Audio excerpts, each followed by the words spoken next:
Hi guys, welcome back to my to videos. तो इस video में दोस्तों डिस्कस करने वाले हैं यहाँ पर कुछ इंपॉर्टेंट कंपनीज को और उनसे रिलेटेड कुछ इंपॉर्टेंट अपडेट्स हैं जिसकी बात करेंगे इस वीडियो में। तो चलिए दोस्तों वीडियो की शुरुआत करते हैं। सबसे पहली कंपनी की बात करते हैं। पहली कंपनी का नाम है RVNL यानी कि rail Vikas Nigam limited. But इसको डिस्कस करने से पहले दोस्तों, अगर आपने अभी तक चैनल को सब्सक्राइब नहीं किया है तो चैनल को सब्सक्राइब करके बेल आइकन को प्रेस कर लो और टेलीग्राम चैनल को भी ज्वाइन कर लो, जिसका लिंक आपको डिस्क्रिप्शन में देखने को मिल जाएगा। और दोस्तों एक डिस्क्लेमर भी है, जो भी कंपनी से रिलेटेड न्यूज़ एंड अपडेट्स हम लोग कवर करेंगे वो सारी न्यूज़ एंड अपडेट्स सिर्फ और सिर्फ एजुकेशन पर्पस के लिए, सीखने के लिए है। तो इसको किसी भी तरह का इन्वेस्टमेंट एडवाइस मत समझना, आप खुद से रिसर्च और एनालिसिस भी कर सकते हैं। तो चलिए दोस्तों वीडियो की शुरुआत करते हैं। सबसे पहले बात करते हैं RVNL से रिलेटेड कुछ इंपॉर्टेंट न्यूज़ एंड अपडेट्स के बारे में। सो दोस्तों अगर आज के दिन की बात करें तो RVNL आपको फोकस में देखने को मिल रही थी, क्योंकि कंपनी से रिलेटेड कुछ इंपॉर्टेंट न्यूज़ एंड अपडेट्स हमें सुनने को मिल रहा था। अब एग्जैक्ट वो सारी न्यूज़ एंड अपडेट्स है क्या, तो चलिए उसकी बात करते हैं। तो देखो आज के दिन की बात करें तो RVNL से रिलेटेड एक ऑर्डर की न्यूज़ हमें सुनने को मिली थी।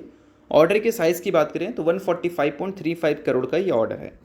अब RVNL को पहले जितने ऑर्डर्स मिल रखे हैं उस हिसाब से देखा जाए तो ये बहुत ज़्यादा बड़ा ऑर्डर नहीं है, बट हाँ एक decent amount of order RVNL के पॉइंट ऑफ व्यू से हम इसको ज़रूर बोल सकते हैं। अब ये साउथर्न रेलवे प्रोजेक्ट की तरफ से कंपनी को मिलता हुआ दिखा है, जिसके बदले कंपनी डिज़ाइन करेगी, सप्लाई करेगी। उसके अलावा company commission traction sub station करने वाली है। कहाँ पर, ये आप यहाँ पर देख सकते हो नाम। अब इसके जो शेड्यूल रखा गया है वो 540 डेज़ का रखा गया है, जो कि आप देख सकते हैं, बोल सकते हैं लगभग 1.5 साल के आसपास का पीरियड है। तो ये सारी न्यूज़ हमें कंपनी के बिज़नेस से रिलेटेड सुनने को मिल रही थी। अब बिज़नेस की अगर हम बात कर रहे हैं तो एक और न्यूज़ की बात कर लेते हैं, और वो न्यूज़ ये है कि RVNL फ़िलहाल डोमेस्टिक लेवल पे नहीं, इंडिया के बाहर भी एक्सपेंड करने का फ़ैसला कर चुकी है। अभी रिसेंटली कंपनी ने काफ़ी सारी सब्सिडरी का फॉर्मेशन किया है सऊदी अरबिया में, उसके अलावा UAE में, उसके अलावा उज्बेकिस्तान में, और इसके अलावा कंपनी प्लान कर रही है इसके अलावा और भी काफ़ी सारी कंट्री में एक्सपेंड करने का, जिसमें बांग्लादेश आ जाता है, नेपाल आ जाता है, श्रीलंका, टर्की, पेरू, ये सारे बड़े बड़े जगह हमें देखने को मिलते हैं। और साथ में दोस्तों कंपनी ये भी सोच रही है कि वो इंटरनेशनल प्रोजेक्ट अपने पोर्टफोलियो में ऐड करे।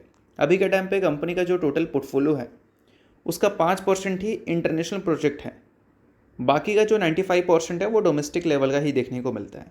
बट कंपनी आगे चलकर अपने ऑर्डर बुक को इतना बड़ा ले जाने वाली है जिसका 50% इंटरनेशनल प्रोजेक्ट हमें देखने को मिलेंगे। ये कंपनी का मेन एम है। और अभी रिसेंटली इस वजह से ही कंपनी ने एक न्यू सब्सिडरी कंपनी का फॉर्मेशन किया था सऊदी अरबिया में अक्टूबर 2024 में, और उसके अलावा उज्बेकिस्तान में भी कंपनी ने एक फॉर्मेशन किया था सब्सिडरी का अगस्त 2024 में, और दुबई में जून 2024 में फॉर्मेशन हुआ था। और इसके अलावा दोस्तों कंपनी ने कुछ अलायंस भी क्रिएट किया था, बोल सकते हैं Dubai based GBH international contracting company के साथ। और उसके बदले क्या है कि वो काम कर सकती है बोल सकते हैं देश में जहाँ पर उनके बिजनेस पार्टनर्स है, या फिर बोल सकते हैं जहाँ भी उनके एग्रीमेंट्स हैं। तो ये सारी चीज़ें आपको नोट डाउन करनी है, बिजनेस से रिलेटेड इंपॉर्टेंट न्यूज़ थी। बट जितनी भी चीज़ें हैं वो सिर्फ एजुकेशन पर्पज़ के लिए, तो इसको रिकमेंडेशन मत समझना, आप खुद से रिसर्च और एनालिसिस भी कर सकते हैं। सो अब दोस्तों वीडियो में आगे बढ़ने से पहले बात कर लेते हैं एक सेबी रजिस्टर्ड टेलीग्राम चैनल के बारे में, जो कि अपने ही टीम मेंबर का है, और उसको अगर आपने अभी तक ज्वाइन नहीं किया है तो आप उसको ज्वाइन कर सकते हैं। अब देखो ज्वाइन करने का सबसे बड़ा बेनिफिट क्या है कि काफ़ी सारी कंपनी के जो चार्ट्स होते हैं उसको अच्छी तरह से एनालिसिस कर आपको यहाँ पर अपडेटेड देखने को मिलता है। और सेबी रजिस्टर्ड टेलीग्राम चैनल है, तो सेबी रजिस्टर्ड रिसर्च एनालिस्ट के द्वारा अच्छी तरह से प्रॉपर एनालिसिस करके ही ये सारी डिटेल्स आपको देखने को मिलती हैं। तो लिंक आपको डिस्क्रिप्शन में दिख जाएगा, लिंक के थ्रू जाकर चैनल को ज्वाइन कर लो। तो चलिए दोस्तों बात करते हैं अगली कंपनी के बारे में। सो अगली कंपनी का नाम है रिलायंस इंडस्ट्रीज लिमिटेड। सो दोस्तों अगर आज के दिन की बात करें तो रिलायंस इंडस्ट्रीज आपको फोकस में देखने को मिल रही थी। फोकस में रहने का सबसे बड़ा रीज़न क्या है, कंपनी से रिलेटेड एक इंपॉर्टेंट हमें न्यूज़ देखने को मिल रही है, और न्यूज़ है डीमर्जर से रिलेटेड। ऐसा यहाँ पर काफ़ी सारे लोग बोल रहे हैं, काफ़ी सारे लोग आज के दिन कमेंट करके पूछ चुके हैं कि रिलायंस इंडस्ट्रीज में एक डीमर्जर की न्यूज़ आई है, उसके बारे में थोड़ा सा समझाइए। अब देखो दोस्तों मैं बता देना चाहूँगा कि आज के दिन रिलायंस इंडस्ट्रीज से रिलेटेड कोई भी डीमर्जर की खबर आई ही नहीं है। बट फिर भी डीमर्जर की न्यूज़ इतना ज़्यादा वायरल इसलिए हो रही है रिलायंस से रिलेटेड, क्योंकि आपने काफ़ी सारे न्यूज़ आर्टिकल में जब रिलायंस का नाम देखा होगा तो आपने क्या देखा है, RIL मेंशन कर दिया जाता है वहाँ पर, यानी कि रिलायंस इंडस्ट्रीज लिमिटेड।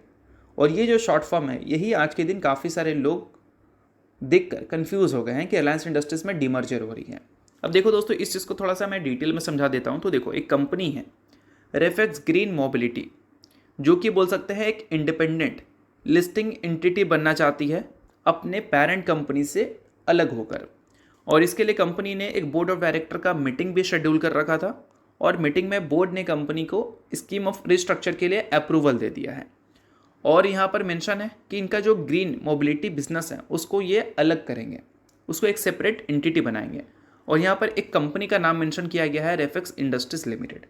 अब यहाँ पर देखो, यहाँ पर तो RIL मेंशन कर दिया गया है साथ में, बट थोड़ा सा अगर ऊपर आओगे तो यहाँ पर आपको देखने को मिलता है कि जो RIL के शेयर होल्डर हैं उनको मिलेगा इक्विटी शेयर ऑफ RML, यानी कि बोल सकते हैं इनका जो मोबिलिटी बिजनेस है उसका। तो इसी चीज़ को लेकर काफ़ी सारे लोग कंफ्यूज हो गए थे कि आज के दिन रिलायंस इंडस्ट्रीज़ में डीमर्जर की खबर आई है और इनकी एक बिजनेस है जिसको बोल सकते हैं ग्रीन मोबिलिटी का, उसको ये अलग कर रहे हैं। बट ऐसा नहीं है, रिलायंस से रिलेटेड कोई खबर नहीं है, ये दूसरी कंपनी है। और इसी न्यूज़ की वजह से यही कंपनी में आज के दिन लगभग 17% के आसपास की तेज़ी भी हमें देखने को मिली थी बिजनेस की स्कीम को जब कंपनी के बोर्ड ने अप्रूव किया था। तो आई होप आपको ये चीज़ें क्लियर हो गई होंगी, अब कोई भी लोग कन्फ्यूज़ नहीं होंगे। बट इसके अलावा दोस्तों अगर हम रिलायंस से रिलेटेड बातें कर रहे हैं तो एक न्यूज़ की बात कर ही लेते हैं।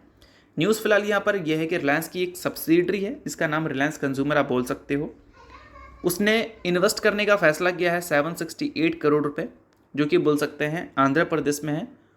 फर्स्ट फूड पार्क्स हमें देखने को मिलेगा आंध्र प्रदेश में, जिसके लिए रिलायंस कंज्यूमर प्रोडक्ट एक बड़ा इन्वेस्टमेंट करने जा रही है।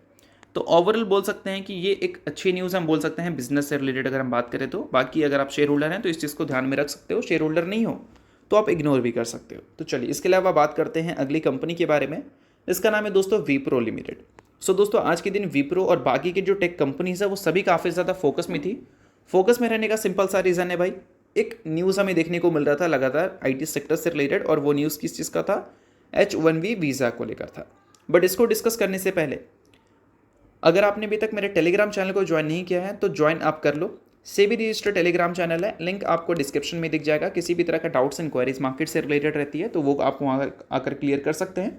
उसके अलावा काफ़ी सारी कंपनी के चार्ट्स को प्रॉपर एनालिसिस के साथ वहाँ पर अपडेटेड किया जाता है, उसका भी फ़ायदा आप उठा सकते हैं। तो लिंक डिस्क्रिप्शन में है, लिंक के थ्रू जाकर चैनल को ज्वाइन कर लो। अब देखो दोस्तों H1B वीज़ा को लेकर अपडेट्स तो लगातार आप सुन ही रहे हैं। अपडेट क्या था कि उसकी जो फ़ी है उसको डोनाल्ड ट्रंप ने हाइक करने का फैसला कर दिया है और जितनी भी हमारी टेक कंपनी US में काम करती है वो सभी इससे काफ़ी ज़्यादा परेशान हैं। परेशान क्यों है भाई, क्योंकि according to Kotak Institution Equities, Infosys का जो US वर्कफोर्स है उसका 35% यही वीज़ा वाले एम्प्लॉयज़ हैं, ठीक है। उसके अलावा अगर हम बात करें TCS के बारे में तो उनके जो वर्कफोर्स हैं उसका 28% हमें देखने को मिलते हैं। एसएल टेक का 19% है, विप्रो का 30% है, टेक महिंद्रा का 28% है। अब इतना बड़ा बड़ा नंबर जो यहाँ पर H1B वीज़ा का दिख रहा है हमारी इंडियन IT कंपनी के US वर्कफोर्स में, इसी वजह से आज के दिन और कल के दिन दोनों दिन बोल सकते हैं हमारी इंडियन IT कंपनीज़ में थोड़ी प्रेशर देखने को मिली थी। तो आई होप आपको प्रेशर के रीज़न समझ आ गए होंगे। अब इसके अलावा दोस्तों एक लगातार क्वेश्चन आ रहा था विप्रो से रिलेटेड कि विप्रो हमें बोनस शेयर कब देती हुई नज़र आ सकती है, क्योंकि लास्ट टाइम कंपनी ने बोनस दिया था 2024 में 1:1 के हिसाब से। अगला बोनस कंपनी की तरफ से कब आ सकता है? तो देखो दोस्तों अक्सर हम तब देखते हैं विप्रो को बोनस देते हुए जब विप्रो में कुछ अच्छी परफॉर्मेंस आती नहीं है। देखो विप्रो बड़ी कंपनी है, इसके जो ग्रोथ रेट है रेवेन्यू एंड प्रॉफिट के वो बाकी के टेक कंपनी लाइक इन्फोसिस और TCS के कंपैरिजन में थोड़े से स्लो रहते हैं और इस वजह से इसका स्टॉक का मूवमेंट भी स्लो रहता है। तो अल्टीमेटली लिक्विडिटी को बढ़ाने के लिए ये कंपनी आपको बोनस स्प्लिट जैसे इवेंट ऑर्गेनाइज करती हुई दिखती है। बोनस का बादशाह इसको बोला तो जाता है, बट ऐसा नहीं कि कभी भी कंपनी बोनस दे देगी। लिक्विडिटी को इम्प्रूव करने के लिए ही बोनस दिया जाता है और वो अभी कंपनी को अगर नहीं लग रहा है तो कंपनी नहीं दे रही है, और जब कंपनी को लगेगा तो कंपनी की तरफ से बोनस बायबैक जैसी चीज़ें हमें आती हुई दिखेंगी। तो इन सारी चीज़ों को आप नोट कर सकते हैं। बाकी इसके अलावा बात करें अगली कंपनी के बारे में तो नाम है दोस्तों पोशाक। रिसेंटली कंपनी ने 3:1 की रेशो में बोनस की अनाउंसमेंट की थी, जिसमें कंपनी ने एक शेयर के बदले अपने इन्वेस्टर्स को 3 इक्विटी शेयर देने का फैसला किया था। सो अगर आप इस कंपनी के इन्वेस्टर हैं तो इस चीज़ को नोट कर सकते हैं। इन्वेस्टर नहीं है इग्नोर कर सकते हैं, न्यूज़ थी इस वजह से मैंने बता दिया, बाकी ये किसी भी तरह का रिकमेंडेशन नहीं है। तो चलिए दोस्तों ये वीडियो यहाँ तक था। आप करता हूँ वीडियो आपको अच्छा लगा होगा, लाइक कीजिए, परिवार सब्सक्राइब कीजिए। वीडियो के लिए बहुत बहुत शुक्रिया।